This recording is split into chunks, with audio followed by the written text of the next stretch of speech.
Contact force है वो है वीक फोर्स। स्टूडेंट्स, अभी तक हमने जितने भी नॉन कॉन्टैक्ट फोर्स देखे वो या तो अट्रैक्टिव नेचर के थे या रिपल्सिव नेचर के। स्टूडेंट्स, वीक फोर्स एक ऐसा फोर्स होता है जो ना तो अट्रैक्टिव नेचर का होता है और ना ही रिपल्सिव नेचर का होता है। स्टूडेंट्स, ये एक ऐसा फोर्स होता है जिसके कारण न्यूट्रॉन एक प्रोटॉन में बदलने के लिए मजबूर हो जाता है, यानी न्यूट्रॉन ट्रांसम्यूटेड होके प्रोटॉन में कन्वर्ट हो जाता है। Right students? तो स्टूडेंट्स, ये म्यूटेशन कितना इंपॉर्टेंट है वो अभी थोड़ी देर बाद में हम स्टडी करेंगे। तो स्टूडेंट्स, सबसे पहले हमने देखा कि वीक फोर्स क्या है। वीक फोर्स एक ऐसा फोर्स है जिसके कारण न्यूट्रॉन प्रोटॉन में कन्वर्ट हो जाता है।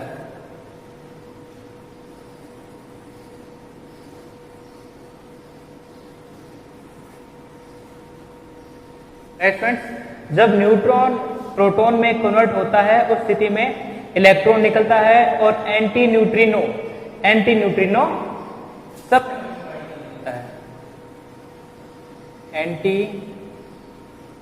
न्यूट्रिनो। राइट स्टूडेंट्स, ठीक इसी प्रकार से इस वीक के कारण ही न्यूट्रॉन में कन्वर्ट होता है और जब ये कन्वर्ट होता है तो उस केस एक पॉजिट्रॉन निकलता है और एक न्यूट्रिनो निकलता है। एक पॉजिट्रॉन निकलता है और एक न्यूट्रिनो निकलता है। यहां पर एक इलेक्ट्रॉन निकलता है और एंटीन्यूट्रिनो निकलता है, लेकिन यहां पर उल्टा होता है। यहां पर एक पॉजिट्रॉन निकलता है और एक न्यूट्रिनो निकलता है। राइट? इसको हम क्या बोलते हैं?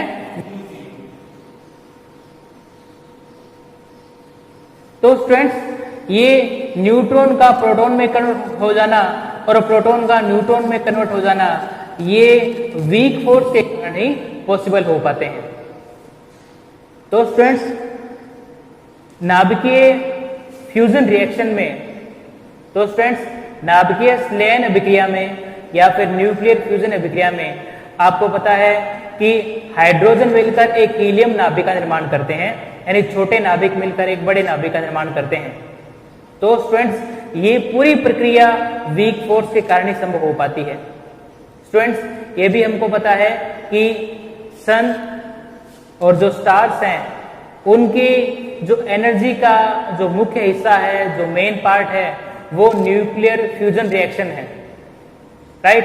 तो न्यूक्लियर फ्यूजन रिएक्शन में ही हाइड्रोजन मिलकर हीलियम का निर्माण करते हैं। यदि वीक फोर्स नहीं होता तो स्टार और या फिर सन हमें एनर्जी प्रोवाइड नहीं करवा पाते, क्योंकि उनमें वो न्यूक्लियर फ्यूजन रिएक्शन हो ही नहीं पाती। Right students? तो स्टूडेंट्स, ये आपने देखा वीक फोर्स में कि एक न्यूट्रॉन प्रोटॉन में कन्वर्ट होता है, प्रोटॉन न्यूट्रॉन में कन्वर्ट होता है। स्टूडेंट्स, मैंने अभी कुछ समय पहले एक बात बताई आपको कि जो भी नॉन कॉन्टैक्ट फोर्स होते हैं वो एक फील्ड प्रोड्यूस करते हैं। राइट?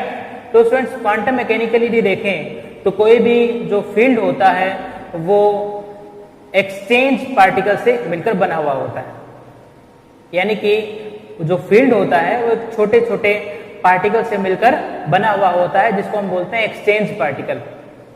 राइट? अब जैसे कि जो ग्रेविटेशनल फील्ड होता है वो ग्रेविटॉन से मिलकर बना होता है।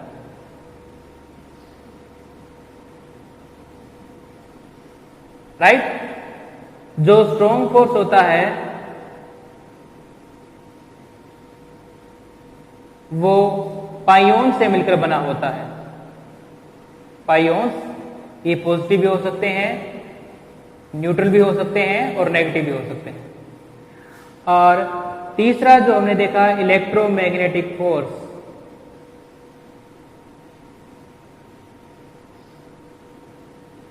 वो फोटोन से मिलकर बना हुआ होता है।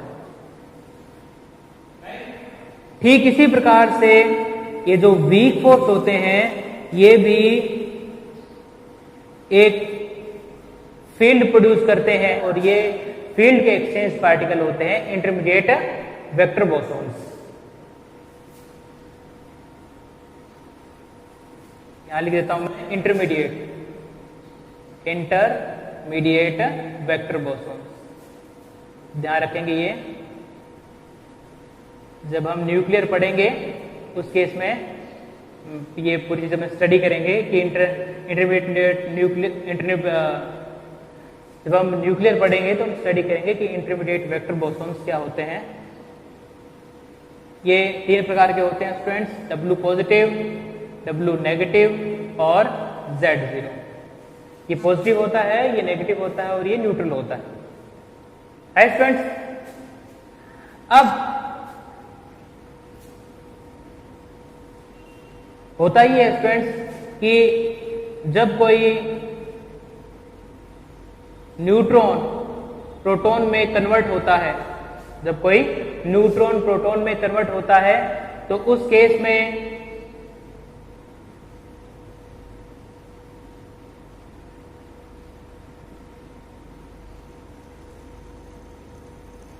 W माइनस पार्टिकल निकलता है, W माइनस एक्सचेंज पार्टिकल निकलता है, राइट। अब ये W माइनस एक्सचेंज पार्टिकल जो है ये कुछ टाइम बाद में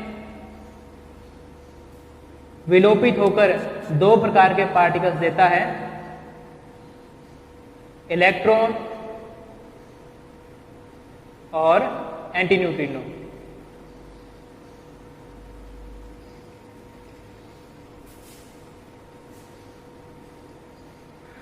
तो जब न्यूट्रॉन प्रोटॉन में कन्वर्ट होता है उस केस में ये एक W नेगेटिव ये पार्टिकल निकलता है जिसको अपने बोलते हैं इंटरमीडिएट वेक्टर बोसॉन। ये आगे जाकर एनहाइलेट होकर 2 प्रकार के पार्टिकल निकालता है, इलेक्ट्रॉन और एंटी न्यूट्रिनो, राइट।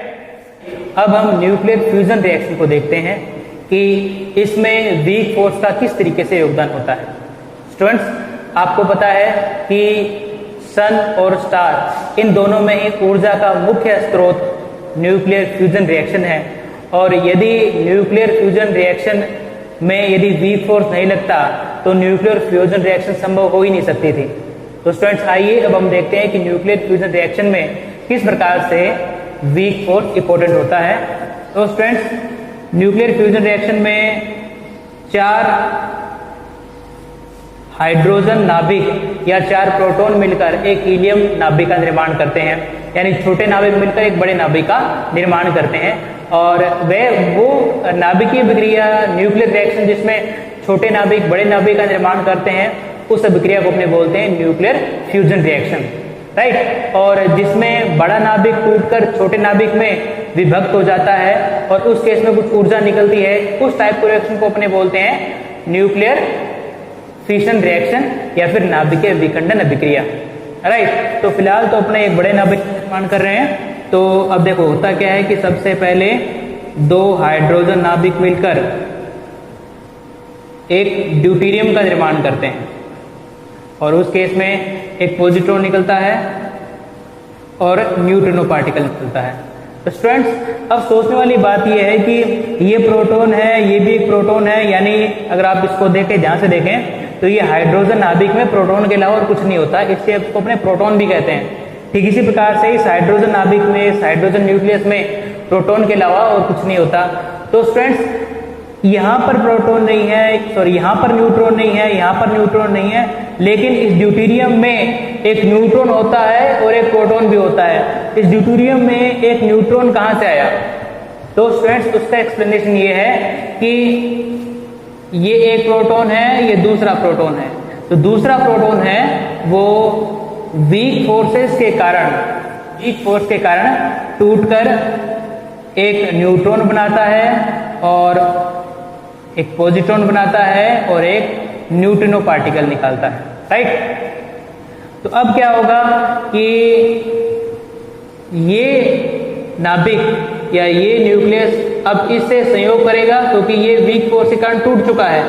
अब इसे संयोग करने के बाद में इस प्रकार की रिएक्शन हो जाएगी, ये प्रोटॉन और न्यूट्रॉन मिलकर आपस में ड्यूटेरियम का निर्माण कर लेंगे और पॉजिट्रॉन का निर्माण कर लेंगे और न्यूट्रिनो का निर्माण कर लेंगे, राइट। उसके बाद ये जो न्यूट्रिनो है ये वापस से एक प्रोटॉन के साथ या एक हाइड्रोजन न्यूक्लियस के साथ संयोग करेगा और उसके बाद में एक हीलियम 3 नाभिक का निर्माण करेगा और गामा के रूप में एनर्जी बाहर निकल जाएगी, उसके बाद में ये जो हीलियम 3 है ये वापस से एक प्रोटॉन के साथ संयोग करेगा और संयोग करने के पश्चात